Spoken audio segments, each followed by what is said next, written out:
이재용 삼성전자 회장의 부당합병, 회계 부정 혐의를 다룬 항소심에서 법원이 이번에도 이 회장의 손을 들어줬습니다. 10년에 걸친 사법의 족쇄가 풀렸다, 이렇게 평가를 하고 있는데요. 어제 판결 직전 법정에 출석하는 이재용 회장 모습 먼저 보겠습니다. 심 선고 앞두고 입장이 있으신가요? 행정법원에서 분식회계 인정되는데 혹시 입장 있으실까요?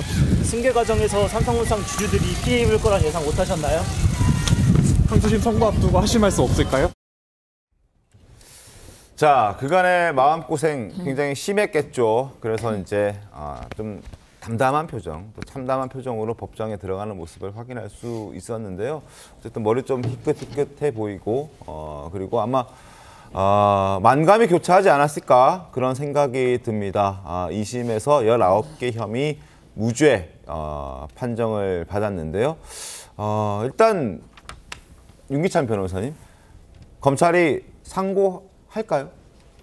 뭐 상고는 하겠죠. 할 것 같습니다. 19개 전부 무죄이기 때문에 1심하고 2심하고 거의 결론이 같거든요. 그렇죠. 통상 그런 경우에 상고심에서도 상고가 인용될 확률은 굉장히 낮은데 검찰 내부 규정이 있을 거예요. 그러나 수사검사하고 논의 끝에 결정하겠지만 다만 상고가 타당한지 여부에 대해서는 좀 고민을 해봐야 될 것이라. 왜냐하면 이게 이제 아시다시피 이건희 전 삼성전자 회장이 이제 건강상의 문제가 생기자 이게 경영권 승계 차원이 아니었냐. 네. 왜냐하면 이재용 회장의 경우에는 제일모직의 23% 주식을 갖고 있고 삼성물산엔 주식이 없어요.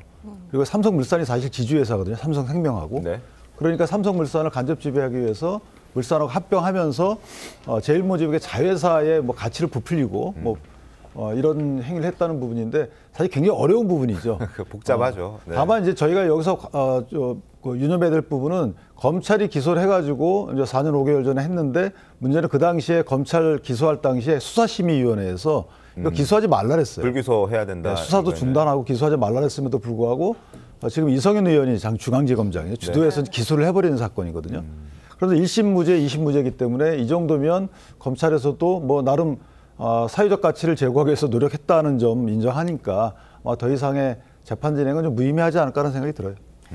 네, 지금 그런 상황인데 지금 재판부가 검찰이 사실상 그동안 많은 노력을 기울이긴 했습니다. 네. 이 사건 관련해서 새로운 증거 2,000개가량을 냈었고요. 또 공소장도 변경을 해가면서 이재용 회장의 혐의를 좀 입증해보겠다, 이렇게 총력을 기울였는데 설명드린 것처럼 결론적으로 무죄가 나왔다는 거거든요. 이재용 회장뿐만이 아니고 지금 미전실 차장, 또 실장, 참모진들도 다 무죄 판결을 받았습니다. 윤기찬 변호사님. 이제 같이 관련돼 있는 분들이죠. 사실은 이제 이재용 회장은 지시가 있었는지 여부와 관련돼서 집중적으로 수사를 받았던 부분이고, 실무 행한 부분은 이제 미래전략실에서 이 두 회사의 합병을 주도했다. 그러니까 미래전략실에서 합병을 먼저 결정해 놓고 양 회사의 이해관계에 불구하고 그냥 추진한 거 아니냐라고 검찰은 주장을 했는데, 사실 법원에서는 미래전략실이 초기에 개입을 한 건 맞지만 양 회사 의사결정 과정이 형식적이었다 보기 어렵다, 이런 취지로 결정한 거죠. 네. 따라서 삼성물산의 주주에 대해서 어떤 배임이 있었던 것으로 보기 어렵고, 그다음에 제일모직의 자회사인 삼성로직스라는 바이오라는 회사, 이 바이오라는 회사의 회계 부정도 있다고 보기 어렵다. 네, 그다음에 제일모직의 주가를 부양하기 위해서 노력했다고 보기도 어렵다. 이런 식으로 다 검찰의 주장을 배척한 부분이라서 이게 사실은 이제 이런 부분이 있죠. 경영권 승계와 무관하진 않을 것으로 보여요. 네, 그러나 그것만 연루된 건 그렇죠. 아니다. 경영권 승계만을 목적으로 해서 관련 회사의 이익을 배척한 채 오로지 그런 목적만으로 한 것이라고 보기 어렵다는 취지라서 저는 개인적으로 이것을 대법원에서 바꾸기 좀 어렵지 않나 싶습니다. 네, 알겠습니다. 이 항소심 결과에 일단 이재용 회장 측은 안도하는 모습입니다. 선고 이후에 이 회장 측 변호인단이 목소리를 냈는데요. 들어보시죠. 현명한 판단을 내려주신 재판부께 진심으로 감사드립니다. 이 사건 수사와 재판 과정에서 정말 긴 시간이 지났습니다. 이번 판결을 계기로 이제는 피고인들이 본연의 업무에 전념할 수 있게 되기를 희망합니다. 이재용 회장은 무죄가 선고된 직후에야 옅은 웃음을 보이면서 안도하는 기색을 보였다고 합니다. 법원을 떠나면서는 법원 관계자들에게 수고하셨습니다라는 짧은 인사를 남기기도 하는 그런 여유를 보이기도 했다고 하는데, 이번 2심 결과가 오랫동안 발목을 잡아왔던 이 삼성의 대외 활동에 아마 어떤 고삐가 풀렸다라는 이런 전망들이 좀 아마 활발해질 거라는 그런 전망들이 좀 나오고 있습니다. 과거 윤석열 대통령 첫해 해외 순방에도 동행했었던 이재용 회장의 모습을 저희가 다시 한번 보여드리겠습니다.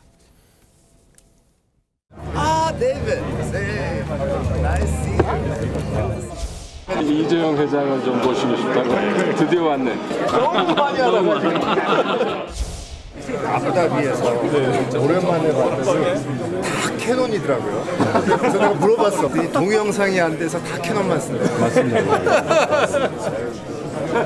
내가 직업병이 있어서 날 사실 다 찍다 카메라가 보니까 다 캐논만 써니. 예, 경제계도 지금 이재용 회장의 무죄 선고 반가워하는 모습입니다. 한국을 대표하고 있는 기업으로서 이 삼성의 위기론을 타파하는 기폭제가 될 것이다. 이런 기대에 섞인 마음 때문인데요. 이재명 회장도 그간 챙기지 못했던 기업 활동부터 챙길 예정이다. 이렇게 얘기를 하고 있습니다. 송고 본부장님, 이 이재용 회장이 그 오픈 AI CEO죠. 샘 올트먼 만난다. 이런 일정이 벌써부터 전해지고 있습니다. 그렇습니다. 지금 뭐 AI와 관련해서 전쟁이 시작이 됐죠. 전쟁이 시작된 상태에서 마침 무죄 2심에서 무죄 선고를 받은 직후에 그 관련된 첫 일정을 지금 시작을 하는 거예요. 그런데 지금 대법원이 남았지만은 무죄로 이제 완전히 확정이 되면은 그러면은 그동안에 있었던 일은 도대체 어떻게 되는 것인가? 이재용 그 회장은 2번 구속이 됐었어요. 네. 2번 구속이 되고 2주에 한 번씩 계속 재판을 계속 받았죠. 네. 그래서 해외 출장 같은 것도 가지 못했고 뿐만이 아니고 그 고위 임원진들도 거의 다 족쇄가 채워진 그런 상태였는데 이게 이제 무죄가 다 났다 그러면은 검찰이 결국은 무리한 기소를 했다고 밖에 볼 수는 없는 것이죠. 법원이 그렇게 판결을 내리면은.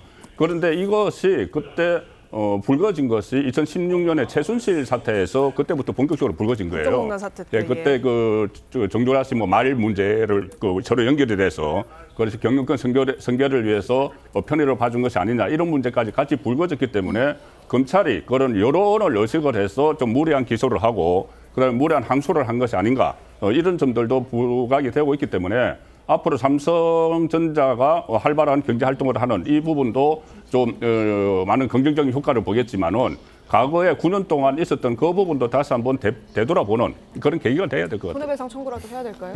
뭐 그것은 삼성 쪽에서 이제 결정을 하겠지만은 어쨌든 무리한 기소가 이렇게 기업 활동에 좀 제약을 주는 그런 부분을 한번 점검을 해봐야 되는 거죠. 네. 알겠습니다. 삼성전자가 어쨌든 지금 수장이 사법 리스크에서 풀리면서 이제 완전 자유롭게 해외 활동도 할 수 있고 여러 CEO들도 만날 수 있고 그래서 아까 잠깐 얘기 나왔지만 오픈 AI CEO 샘 올트먼도 이번에 만난다고 하지 않습니까? 어쨌든 활발해지는 삼성전자의 어떤 대외 활동 모습을 좀 봤으면 좋겠는데 어떻게 좀 전망을 좀 해보실까요? 어떻게 앞으로 모습이 좀 달라질 수 있을지 말씀을 좀 해주신다면요. 이번에 2심 판결의 무죄는 사실은 뭐 삼성이 다 잘했다, 문제가 없었다라고 하는 사회적 울림이라기보다는 사실 압수수색 과정에서의 그런 위헌성, 그 증거가 인정이 안 되면서 사실 무죄가 판단이 된 거기 때문에 우리는 이 사태를 보면서 삼성 등 우리나라의 재벌 기업가 분들의 이제 뭐 2세, 3세의 승계 과정에서의 뭔가 편법이나 아니면 사회적인